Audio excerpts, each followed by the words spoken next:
దేవుని యొక్క వర్తమానంలోకి వెళ్దాము. ప్రార్థన చేసుకుని దేవుని యొక్క వర్తమానంలోకి వెళ్దాము.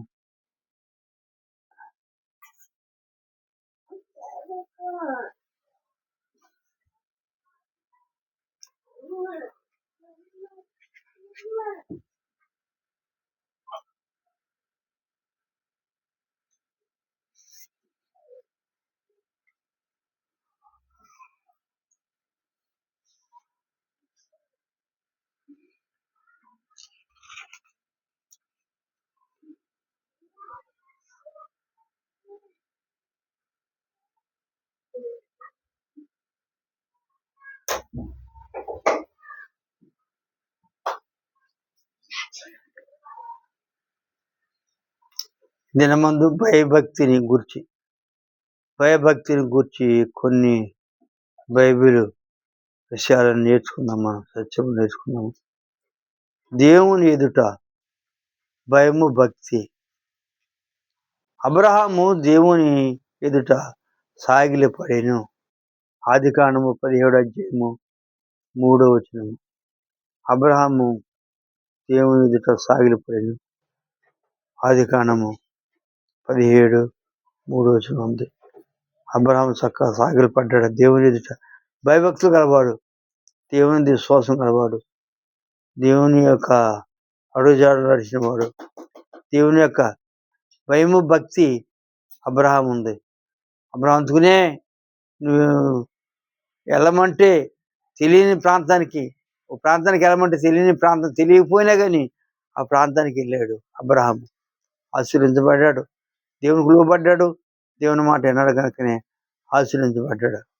తర్వాత దేవుడు ఉన్న చోటు ఎడల భయభక్తి. నిర్గమాకాండము 3:5 కూడా చూసినట్టయితే దేవుని ఎడల, దేవుడు ఉన్న చోటు ఎడల భయభక్తి కలిగిన వాడు. నిర్గమాకాండంలోను 3:5 మోషే దేవుని భయభక్తి గలవాడే. మోషే కూడా దేవుని మాట విన్నాడు, దేవుని భయభక్తులు గలవాడు. ఆ యొక్క గొర్రెలు మేపుకుంటున్నాడు మోషే.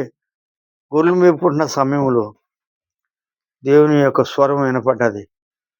వినపడ్డదంటే ఆ గొర్రెలు మేపుకున్న అరణ్యంలోను ఓ పొదలోంచి మాట్లాడాడు. పొద తగులడిపోతుంది. అయ్యో పొద తగులడిపోతుంది ఏంటని, పొద తగులడిపోతుంది, పొద కావట్లేదు, మంట కనపడుతుంది.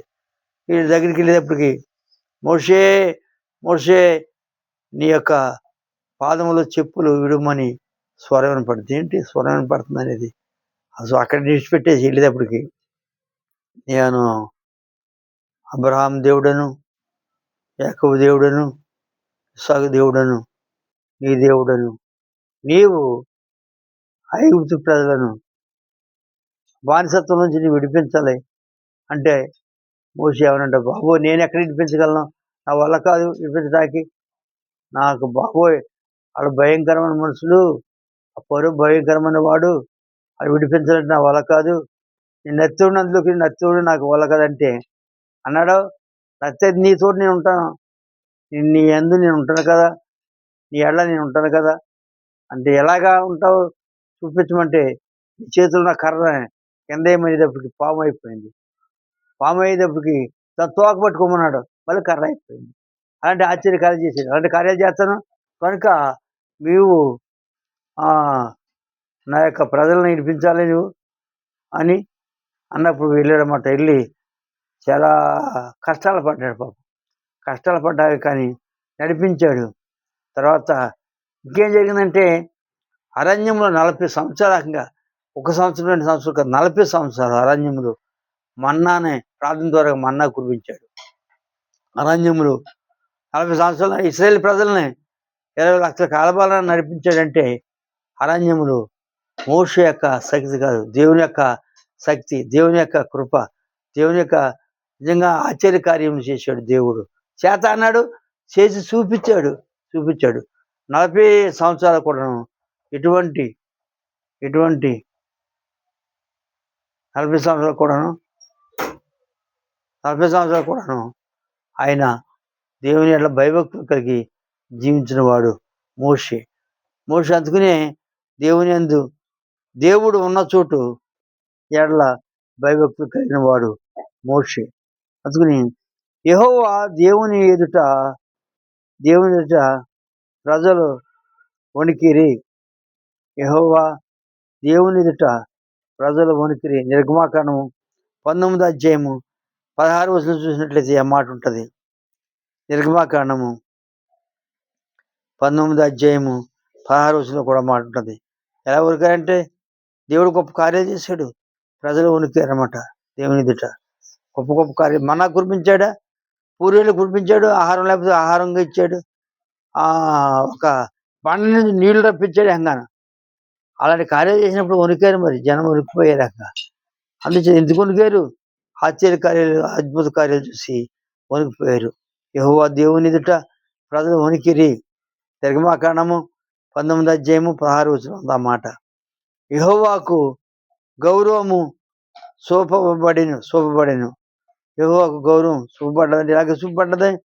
గౌరవం ఆయన చేసిన కార్యములు, ఆయన చేసిన క్రియలు బట్టి గౌరవం చూపబడ్డది. అంటే 40 సంవత్సరాలు తొడుక్కున్న బట్టలు మాయలేదు, 40 సంవత్సరాలు చెప్పులు అరగలేదు. అలాంటి కార్యాలు చేసినప్పుడు వాళ్ళు చాలా మట్టుకు భయపడ్డారు, వణికారు.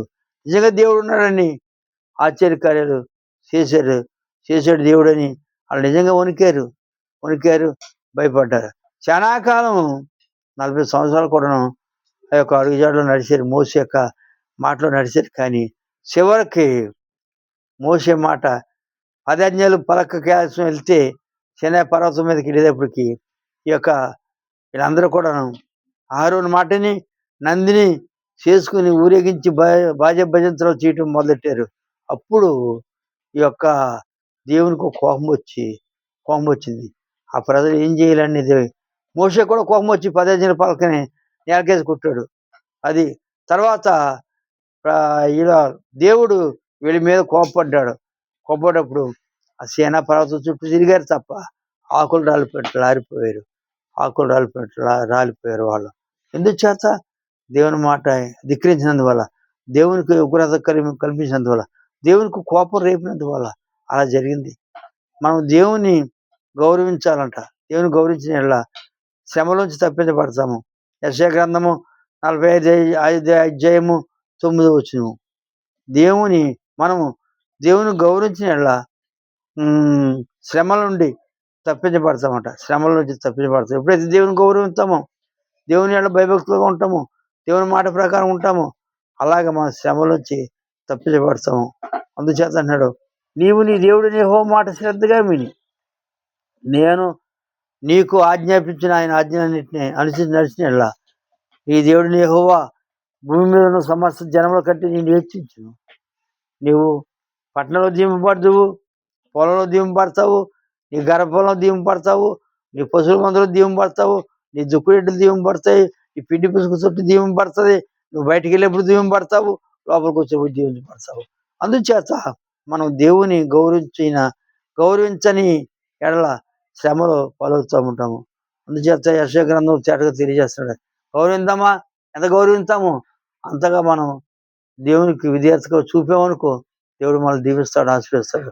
అది దీవించడానికి చక్కని భయము భక్తి గురించి, దేవుని ఎడల భయం భక్తి గలవాడు, దేవుని ఎడల భయభక్తి గలవాడు అబ్రహాము దేవుని ఎడల సాగిలపడి నమస్కరించాడు. అది దేవుడు ఉన్న చోటే ఎడల ఉన్న చోటు ఎడల భయము భక్తి కలిగిన వాడు మోషే ద్వారాగా. అది సంగతి అనమాట. యెహోవా దేవుని ఎడల ప్రజలు వణికిరి. అది యెహోవాను గౌరవించడం చూపబడిను. ఎప్పుడైతే గౌరవించామో దేవుడు మనల్ని గౌరవిస్తాడు, మనల్ని కాతాడు, ఇప్పుడు కూడా మనకి తోడుగా ఉంటాడు. అది ఆఖరిని ఏమన్నదంటే, మనం దేవుని గౌరవించని ఎడల శ్రమ. ఎప్పుడైతే గౌరవించలేమో శ్రమలో పాలైపోతాము. గౌరవిస్తేనే శ్రమలో ఉంటాము, శ్రమ తప్పించబడతాము. గౌరవించకపోతే శ్రమలో పాలైపోతాము. అందుచేత దేవుని వాక్యం పట్ల మనకి విధేయత కలిగి ఉండాలి, భయము కలిగి ఉండాలి, భక్తిని కలిగి ఉండాలని దేవుని లేఖనాలు తేటగా తెలియజేస్తున్నాయి. దేవుడు కొద్ది మాటలు అనేకులు దీవించి ఆశీర్వదించబడును గాక. ఆమేన్. ప్రార్థన చేసుకుందాం. పరిశుద్ధ